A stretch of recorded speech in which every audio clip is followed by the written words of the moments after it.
হলো আমি যেটা বলছি যে প্রথমে ঋণ থাকলে ঋণ পরিশোধ মুসলমান আগে করবে নাকি কুরবানি করবে? সুন্দর একটা প্রশ্ন। আমাদের সমাজে দেখা যায় কি, আমরা মানুষের কাছে টাকা নিছি কিন্তু পরিশোধ করি না। আমরা মানুষের কাছে বিভিন্ন ভাবে আমরা সম্পদ নিয়ে রাখছি, ফেরত দেয় না। আমানত নিয়ে রাখছি, ফেরত দেয় না। আবার ভাই বোনের সম্পত্তি কম বেশি করে রাখছি, এটাও ফেরত দেয় না। এটাও কিন্তু এর মধ্যে আসতো, এটা ঋণ। তারপরে আপনার বিভিন্ন ধরনের বিষয় আছে, হারাম নাজায়েজ। আমি হারাম নাজায়েজ যখন আলোচনায় আসবো তখন বুঝতে পারবেন, কারণ আমি তো অনেক গভীরে আলোচনা করার চেষ্টা করি যাতে মানুষ বুঝতে পারে যে আসলে কি বিষয়টা। আমি তো গতানুগতিক আলোচনা করি না। কথা দিয়ে শুরু করেছিলাম যে ঋণ পরিশোধ করবেন আগে নাকি কুরবানি দিবেন আগে। আমি বলেছি ঋণ পরিশোধ করা ফরজ, আর কুরবানি পরিশোধ করা হলো ওয়াজিব। কুরবানি করা যার জন্য, যে নিসাবের মালিক তার জন্য ওয়াজিব। ফরজ আগে বড়, ওয়াজিব পরে। কিন্তু ওয়াজিব ফরজের মতোই, কিন্তু ফরজ কিন্তু সবচেয়ে আগে। এই জন্য আপনাদের কি করতে হবে, যে জাকাত ও কুরবানির জন্য নেশাব পরিমাণ সম্পদ থাকা জরুরি। তবে জাকাত আদায়ের জন্য সম্পদ পুরো 1 বছর থাকা চাই।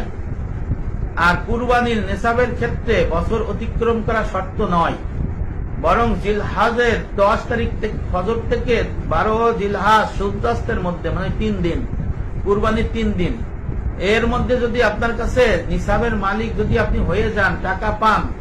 নিসাবের মালিক মানে 7.5 ভরি সোনার পরিমাণ, অথবা 52 তোলা রূপার এই পরিমাণ টাকা, অথবা সোনার রূপা মূল্যে যে কোনো একটা যদি হয়, এইভাবে মাসআলা আছে, এই পরিমাণ টাকা যদি আপনার কাছে আসে, তাহলে আপনার জন্য, প্রত্যেক মুসলমানের জন্য কুরবানি করা ওয়াজিব।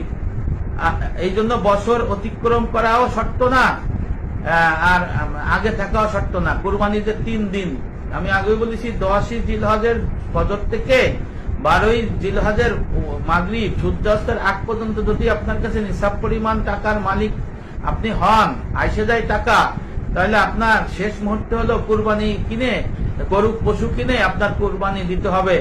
আহসানুল ফতোয়া, ফতোয়া 7ম খণ্ড 506 পৃষ্ঠা। এখন নেশাব পরিমাণ সম্পদের মালিক যদি কুরবানির দিনগুলোতে সাময়িক ঋণগ্রস্ত থাকে, যা পরিশোধ করে দিলে তার কাছে প্রয়োজনের অতিরিক্ত নেশাবের ক্ষেত্রে বছর অতিক্রম করা শর্ত, অতিরিক্ত নেশাব পরিমাণ সম্পদ বাকি থাকে না, তাহলে তার উপর কুরবানি ওয়াজিব হবে না। কুরবানি ওয়াজিব হবে না। আর যদি ঋণ আদায় করে দিলেও নেশাব পরিমাণ সম্পদ তার কাছে থাকে, তাহলে তার জন্য মুসলমানদের কুরবানি করা ওয়াজিব। এই মাসআলাটা এসেছে বাদায়ে সানাইয়ে 4th খণ্ড 196 পৃষ্ঠা, ফতোয়ে হিন্দা, ফতোয়ে আলমগীরি বলে 5ম খণ্ড 292 পৃষ্ঠার মধ্যে। এই মাসআলার মধ্যে বলা হয়েছে যে কোন মুসলমান যদি ঋণ থাকে, তার ঋণ আগে পরিশোধ করতে হবে। ঋণ পরিশোধ করার পরে যদি ওই মুসলমান নিসাব পরিমাণ সম্পদের মালিক থাকে, অর্থাৎ 52 তোলা রূপার টাকা, অথবা 7.5 ভরি স্বর্ণের টাকা। এখন আপনারা বলতে পারেন স্বর্ণের দাম বেশি, 1,70,000 করে 7.5 বেশি হয়, আর রূপার দাম আছে আরো কম, অনেক কম, তাহলে কোনটা যাব? এখানে আপনি সন্দেহের মধ্যে থাকবেন না। সন্দেহ না থেকে রূপার দিকে যান। 52 তোলা রূপার যে দাম হয়, সেই দাম হলো আপনি নিসাব পরিমাণ ধরেন, তাহলে আপনি গোনা থেকে বাঁচবেন। আপনি যদি মনে করেন না, আমার 7.5 তোলা 7.5 ভরি সোনার মূল্যমান টাকা হইলে আমি নিসাব পরিমাণ মানে নিসাব পরিমাণ সম্পদের মালিক হব, এটা না করে, যেহেতু বলা হয়েছে 7.5 ভরি সোনা অথবা 52 তোলা রূপা, আগে ভ্যালুয়েশন 1 ছিল নবী করিম সাল্লাল্লাহু আলাইহি ওয়াসাল্লামের জমানায়, এখন রূপার দাম কমে গেছে, সোনার দাম বেড়ে গেছে। তাহলে আমরা যেহেতু পরজগতের যাত্রী, আমাদের ইখলাসের সহিত আল্লাহকে রাজি খুশি করার জন্য যে কাজ করতে হবে, তাহলে আমাদের নিচেরটা আপনি ধরেন। সর্বনিম্ন 52 তোলা রূপার যে দাম হয়, আপনারা দাম জানিয়ে সেই দামকে নিসাব পরিমাণ ধরেন। যদি এই নিসাব পরিমাণ 52 তোলা রূপার নিসাব পরিমাণ টাকা ঋণ পরিশোধের পরে থাকে, তাহলে আপনি কুরবানি ওয়াজিব হবে আপনার জন্য, আপনি কুরবানি দিবেন। আর যদি ঋণ পরিশোধ করে আপনার নিসাব পরিমাণে টাকা না থাকে, আপনার জন্য কুরবানি ওয়াজিব না। এই জন্য মাসআলা হলো আগে আপনার ঋণ পরিশোধ করতে হবে, ঋণ পরিশোধ করা ফরজ আর কুরবানি দেয়া ওয়াজিব। এটা ভালো করে বুঝতে হবে। আপনি যদি ঋণ থাকলে আপনি যদি শহীদের মর্তবাও পান, আপনি কিন্তু শহীদের মর্তবা পাবেন না ঋণের জন্য। এই ঋণ থাকলে আল্লাহ রাসূল বলছেন তার আত্মা মরার পরে আসমানে ঝুলন্ত অবস্থায় থাকে, নাউযুবিল্লাহ। যতক্ষণ পর্যন্ত ঋণ পরিশোধ না হয় এরকম থাকবে। কত কঠিন ব্যাপার না। এই জন্য তাবেঈন হযরত আব্দুল্লাহ ইবনে মুবারক রাহমাতুল্লাহ আলাইহি উনি লিখেছেন কিতাবুজ জুহুদে।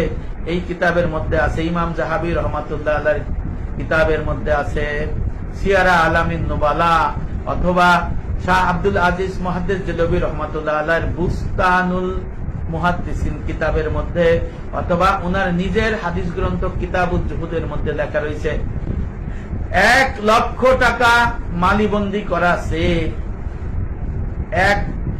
এক দিনার ঋণ পরিশোধ করা উত্তম। অর্থাৎ 1 লক্ষ টাকা যদি আপনি আল্লাহ রাস্তায় খরচ করেন, কিন্তু ঋণ আছেন 1 টাকা, উত্তম হলো ওই ঋণ পরিশোধ করা। তাহলে কত বড় কথা। আর আমার নবী বলেছেন যার ঋণ আছে তার আত্মা ঝুলন্ত অবস্থা দেখে, সে কিন্তু বিরাট প্রবলেমে থাকবে। যে কারণে আপনি যদি ঋণ করে কুরবানি দেন, তাহলে ফায়দা কি? আপনার ফরজ করা হয়ে যাচ্ছে না।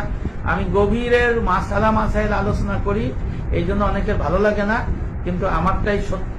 আমার মাসাইল কিন্তু আহলে সুন্নাত ওয়াল জামাতের অনুযায়ী, এবং আমি গভীর থেকে গবেষণা করে এগুলো আমি আপনাদের আলোচনা করে দিই।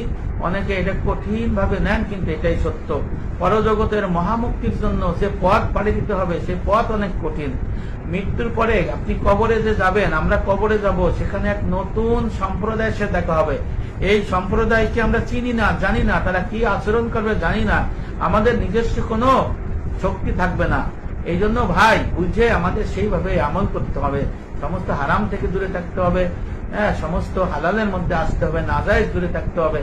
এই হালাল হারাম নাজায়েজ জায়েজ এর এলেম শিক্ষা করা পর্যায়ে, তাহলে এইগুলো আমরা যদি না জানি, শুধু আমরা যদি নামাজ করি, রোজা করি, হজ করি, তারপরে কুরবানি করলাম, বিভিন্ন ইবাদত বন্দি করলাম, কি লাভ? ময়দানে হাসরে আল্লাহ রাসূল বলেছেন, বাইহাকি শরীফের হাদিস, খুতবাতুল আহকাম, হযরত আশরাফ থানভী রাহমাতুল্লাহ আলাইহির এর মধ্যে লেখা রয়েছে, আল্লাহ রাসূল বলেছেন ময়দানে হাসরে মিজানের পাল্লায় নামাজ, রোজা, হজ, যাকাত, জিহাদ সবকিছু ওজন করা হবে, কিন্তু বিনিময় দিয়ে হবে দ্বীনের ইলম শিক্ষার বিনিময়ে। দ্বীনের ইলম শিক্ষার বিনিময়ে। দিনের ইলম আপনাকে